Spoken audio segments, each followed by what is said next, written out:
James' cat, Mr. Minky, had been missing for 3 whole days when it finally returned one morning with the strange white collar around its neck. And the cat was seemingly not willing to let James touch it under any circumstances. But when James finally got the chance to see what was inside the collar, he did not hesitate a second and called the police. It was not easy to get the strange white collar on the cat's neck, but his curiosity about what it was much greater than the cat's desire to keep the object.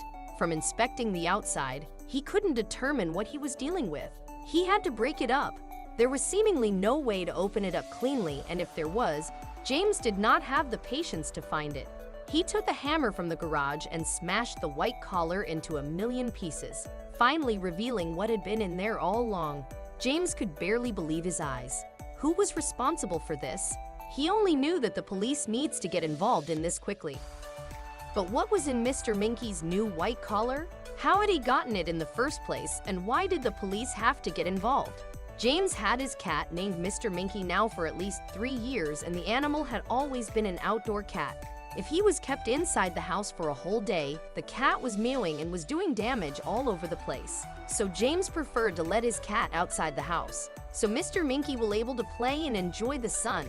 Of course, James never stood in the way of the animal because he wanted his cat to be happy and not prisoned. Also, James trusted Mr. Minky because he always returned to the house, especially around dinner time. But one day, the cat didn't show up in time at all. James, as the time passed by, he started to worry about his little friend. James spent all the evening waiting nervously for his beloved cat, but Mr. Minky didn't show up at all.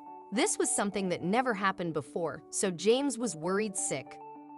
He didn't know what to do and how to react. He was worried that maybe something really bad happened to Mr. Minky. He tried to make some happy thoughts, but that was not easy at all. That night, James couldn't sleep at all. The only thing that he was wondering about was Mr. Minky and if he is going to return someday back to his home. He was really sad and he couldn't think about anything but his cat. The next morning, the cat was not still returned to his home, so James decided to take action. The first idea that came up to his mind was to call the local shelters to ask if they had picked up his cat and to explain to them what exactly the cat looks like in the case that they come across Mr. Minky. The second thing that he did was that he made some posters and he started putting those up around the neighborhood. Most of the people had seen at least one time Mr. Minky walk around the streets and they loved him, so everybody that James spoke to promised to keep an eye out. James at first was really happy because everyone wanted to help him and he hoped that sooner or later Mr. Minky will be with him again. But the things didn't go as he wanted to. The next 2 days passed with no sight of Mr. Minky, and James started to really get worried that something terrible had happened to the cat. And he couldn't bear that thought. He had a really bad feeling, but it was not easy to do something about it. He had to do something more effective for finding his missing cat. James was all alone in this world. He barely had any family. James never get married and he never had kids. All he had in this world was Mr. Minky. Losing him would mean much more to James than just losing a pet. It would mean he would miss his best friend in the whole world. Luckily, this would not be the case for James as Mr. Minky would return to him as soon as possible. But something had changed about the cat and James would soon find out what. Somewhere deep inside, James hoped that Mr. Minky was sound and safe and he would find him somewhere out playing. It was an early morning, the day that James woke up to the sound of loud mewing coming from downstairs. He shot out of the bed and did not even get dressed before checking. He was really excited because he was about to see again his little friend who he really missed. James' heart was beating faster than ever before, and when he got to the kitchen, he nearly collapsed on his knees, crying out of pure joy and excitement. It was his cat, Mr. Minky. He couldn't believe it in his own eyes. It was like a dream finally came true. The first thing that he did was pet his beloved cat. He didn't believe that he was going to see Mr. Minky ever again. He picked up his confused-looking cat because he really missed him. James started hugging Mr. Minky. Suddenly, he felt something hard that he had not yet seen through the curtains of his tears. He was completely sure that was something new. It was the first time that he observed something like that in Mr. Minky's fur. When James looked a little closer to his cat, he observed something strange.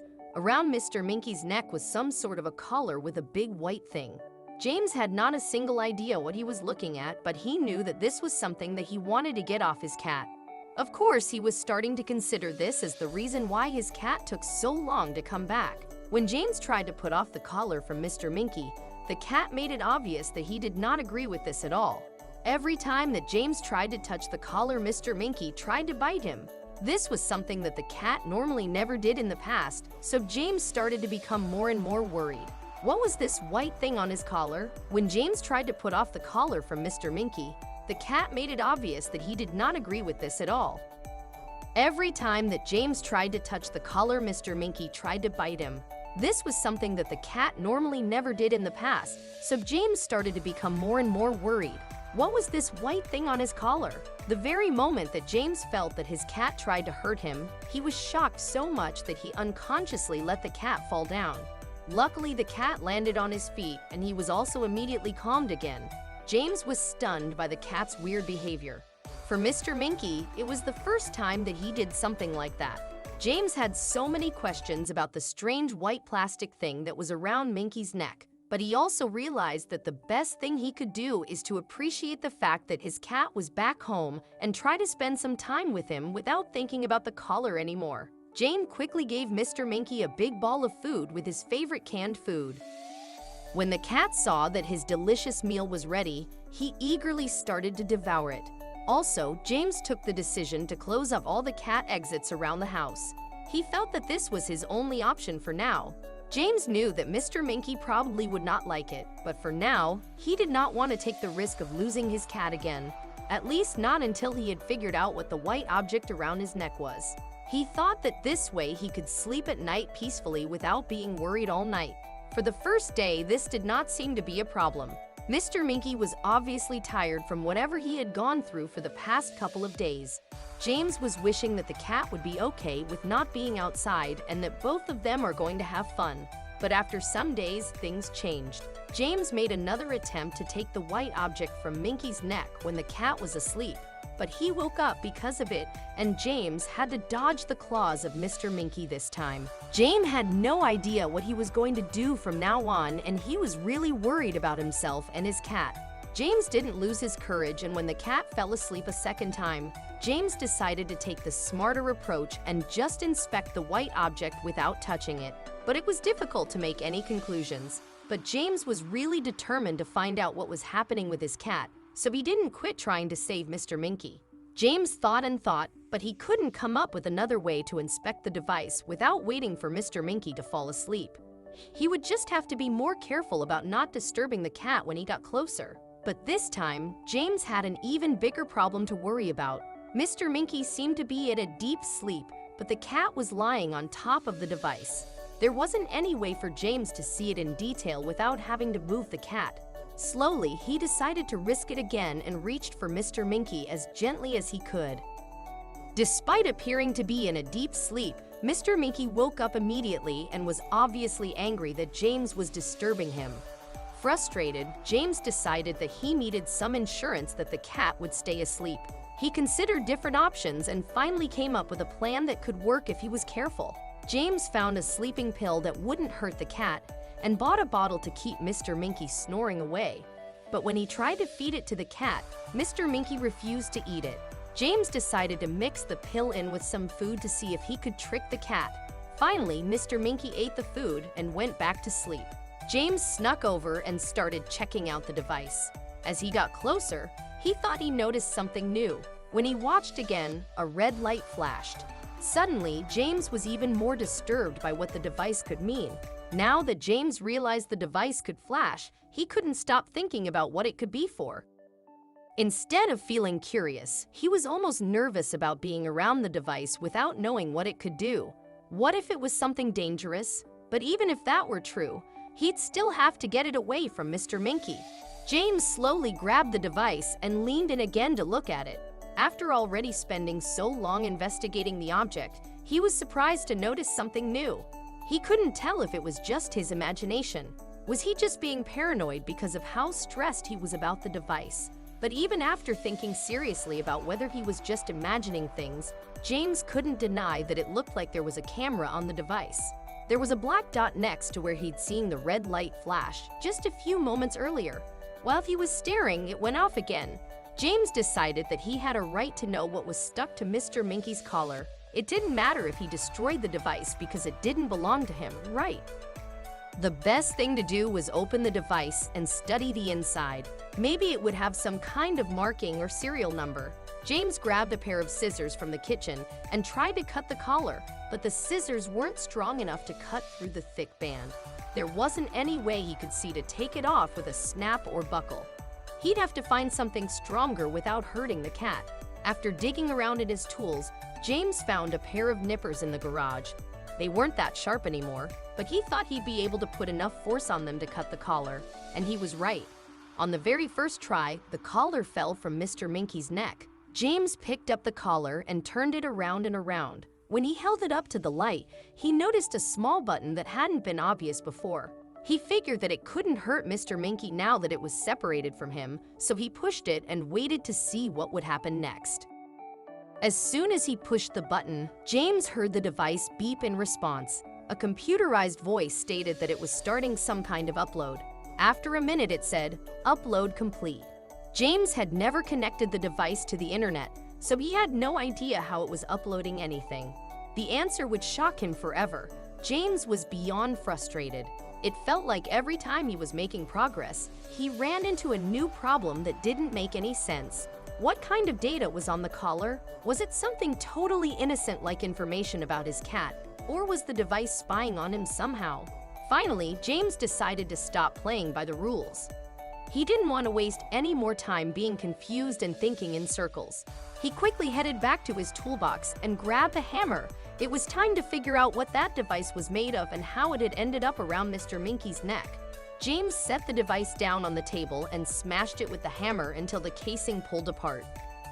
It nearly exploded under the force, with tiny pieces flying in every direction.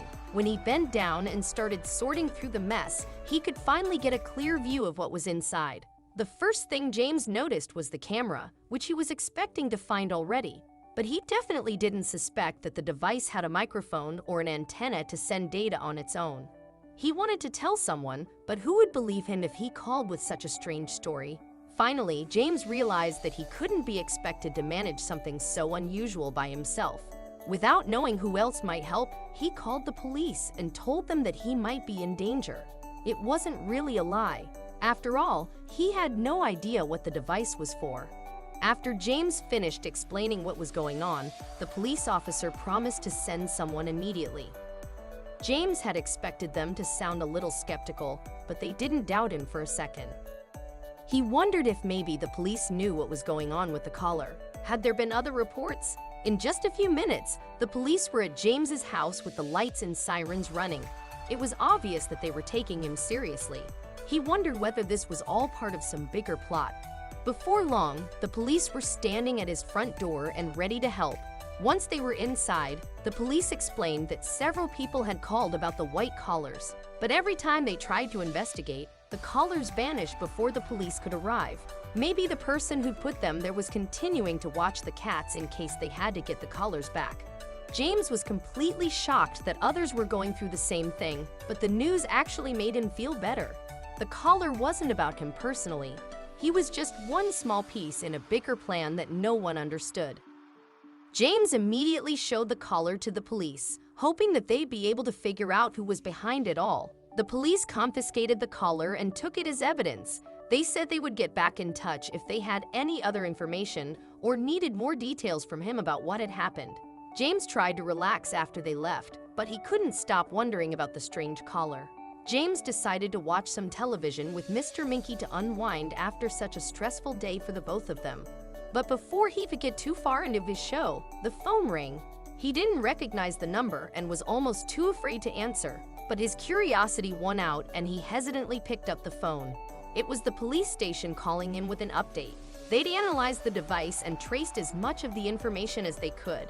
They were able to track down the person who'd made the device and figure out what his motive was for making the collars. The truth was unbelievable.